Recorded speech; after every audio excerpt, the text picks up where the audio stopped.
सिर्फ इन 4 बातों का ध्यान रखना है आपको। उसके अलावा फिर आपको बिल्कुल भी टेंशन लेने की ज़रूरत नहीं है। इसमें बहुत ही ज़्यादा फूल आते हैं और बहुत ही अच्छा ये प्लांट पूरा गर्मी हरा भरा और खूबसूरत लगता है।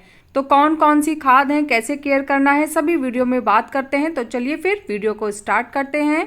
हेलो एवरीवन, कैसे हैं आप सब लोग। लव फॉर गार्डनिंग में आप लोगों का बहुत बहुत स्वागत है। बोगनविला का जो प्लांट होता है इसमें बल्क में फूल आते हैं गुच्छों में, और ये एक टाइम ऐसा आता है कि सिर्फ फूल ही फूल दिखते हैं, पत्ते इसमें नज़र भी नहीं आते हैं। मैं आपको अपना प्लांट दिखा रही हूँ। इस समय मेरे प्लांट में फूल काफ़ी हद तक आ रहे हैं और काफ़ी फूल आने वाले हैं। छोटे छोटे से आप देख रहे होंगे साइड साइड में वो फूल भी अब डेवलप हो रहे हैं। तो इन सभी फूलों को पाने के लिए मैंने 2-4 चीज़ें की थी। अभी 2 महीने पहले मैंने अपने प्लांट की कटिंग कर दी थी। और कटिंग मैंने कहाँ से की थी पहले मैं आपको वो दिखाती हूँ। तो ये देखिए, मैंने यहाँ से कटिंग की थी थोड़ा सा, और इधर साइड से भी कटिंग की थी। तो इस तरीके से मैंने लगभग 2 महीने पहले, 1.5 से 2 महीने पहले मैंने अपने बोगनविला प्लांट की थोड़ी सी सेमी हार्ड प्रूनिंग कर दी थी, और अब मुझे इसका रिजल्ट भी मिल रहा है। आप देख सकते हैं जिस जिस भी ब्रांच में मैंने कट की थी वहाँ से मल्टीपल ब्रांच निकले हैं, और उन सभी ब्रांच में फिर आगे चल के आपको फूल दिख ही रहे हैं। तो इन सभी के लिए आपको भी अपने प्लांट की थोड़ी सी कटिंग प्रूनिंग करनी होगी। हार्ड प्रूनिंग की ज़रूरत नहीं है। हाँ, अगर आपका पौधा ज़मीन में लगा है तो फिर आप उसकी हार्ड प्रूनिंग कर सकते हैं, लेकिन गमले के प्लांट की कभी भी हार्ड प्रूनिंग नहीं करनी चाहिए। मैं एक चीज़ और आपको बताती हूँ। ये चीज़ मैंने काफ़ी प्लांट में नोटिस की है, तो मैंने सोचा लाइए इस प्लांट के बारे में मैं बात कर रही हूँ तो मैं आपको बताऊँ कि जैसे जब हम प्लांट को किसी ऊपरी पोर्शन पे रखते हैं जहाँ पे उसे चारों तरफ से धूप लग रही होती है तो फिर वो एक अलग बात है। लेकिन अगर आपने प्लांट को किसी कोने में रख रखा है और वहाँ पे उसको सिर्फ एक साइड से ही धूप मिल रही होती है, तो ऐसे में फिर क्या होता है, प्लांट की जो ग्रोथ होती है वो उसी पोजीशन में बढ़ रही होती है जिस जगह पे उसे धूप मिल रही होती है। मैं आपको अपने प्लांट के बारे में दिखा रही हूँ। मतलब जैसे आप जब देखेंगे तो आपको ज़्यादा समझ में आएगा। अब आप जैसे ये वाला पोर्शन देखिए मेरा, इधर की तरफ आपको कोई ब्रांच नहीं दिख रही होगी। सारे जो प्लांट की लीव है, ब्रांचेज है, सबका मुंह उस तरफ की अपोजिट साइड है, और इस साइड में आपको कोई लीव, कोई ब्रांच नहीं दिख रही होगी। तो मैंने क्या किया, फिर अपने प्लांट का मुंह इस तरफ कर दिया जहाँ पे उसकी बिल्कुल ग्रोथ नहीं थी, और यहाँ पे उसे डायरेक्ट सनलाइट मिल रही थी। क्योंकि मैंने जहाँ रखा था वो एक कॉर्नर था, और कॉर्नर में उसको चारों तरफ से धूप नहीं मिल रही थी, सिर्फ एक साइड से धूप मिलती थी जिधर की तरफ सूरज होता था। तो फिर जब मैंने उसे घुमाया तो फिर छोटी छोटी सी ग्रोथ आप देख सकते हैं ये निकलनी शुरू हो गई है। तो मतलब मेरे कहने का ये है कि आप 15 से 20 दिन में एक बार अपने प्लांट को थोड़ा सा घुमा दिया करिए, ताकि उसकी जो ग्रोथ है वो चारों तरफ से हो, सिर्फ एक साइड से ना हो, जैसे कि मेरे इस प्लांट की हो गई है। आप देखिए सारी ग्रोथ सिर्फ एक साइड में ही है, पीछे की साइड प्लांट एकदम ब्लैंक हुआ पड़ा है। तो इसलिए इस चीज़ का भी आप लोग विशेष ध्यान रखिएगा। तो ये आगे आपके लिए और मुझे भी ये एक लर्न करने को मिला है, तो मेरे लिए, हम सभी के लिए एक अच्छी लर्निंग है। एक चीज़ मैं और आपको बताती हूँ। क्या होता है कि जो बोगनविला के प्लांट होते हैं इसमें जो फूल आते हैं ये न्यू ग्रोथ पे ही आते हैं। तो आपको क्या करना होगा, जैसे जैसे फूल सूखेंगे आपको वहाँ से ब्रांच को कट करना होगा। मैं आपको थोड़ा सा बताती हूँ। जैसे देखिए ये फूल खिले हुए हैं, है ना। अब इसके साइड में जैसे जैसे ये फूल सूखते रहेंगे वैसे वैसे आप इसे कट करते रहिए। कट करने से क्या होगा, जब आप उस ब्रांच को कट करेंगे तो फिर वहाँ से अलग अलग मल्टीपल ब्रांचेस निकलेंगे। इसको कट करना बहुत ज़्यादा ज़रूरी है, तभी आपको अच्छे फूल और अच्छी ब्रांचेस मिल पाएंगी। आप देख सकते हैं गुच्छों में फूल खिलते हैं। अगर आप जैसे जैसे ये सूखेगा इसे काटते जाएंगे वैसे वैसे आपको और भी ज़्यादा ब्रांच और भी ज़्यादा फूल मिलते रहेंगे। तो ये एक सन लविंग प्लांट है। आपको इसको फुल सनलाइट में रखना होगा।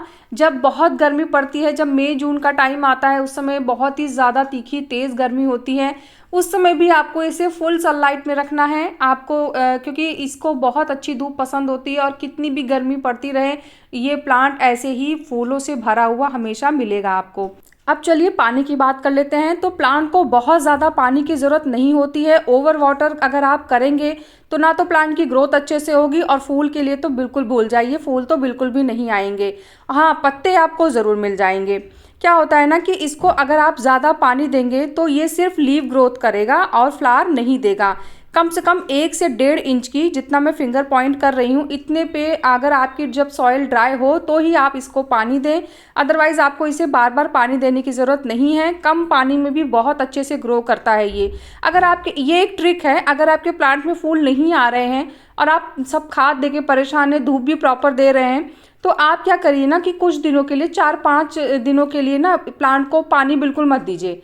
और उसके बाद जब प्लांट अच्छे से बिल्कुल ड्राई हो जाएगा तो वो ना थोड़ा सा उसमें शॉक में जाएगा, और उसके बाद जब आप उसे पानी देंगे तो फिर वो धीरे धीरे फ्लावरिंग करना स्टार्ट कर देगा।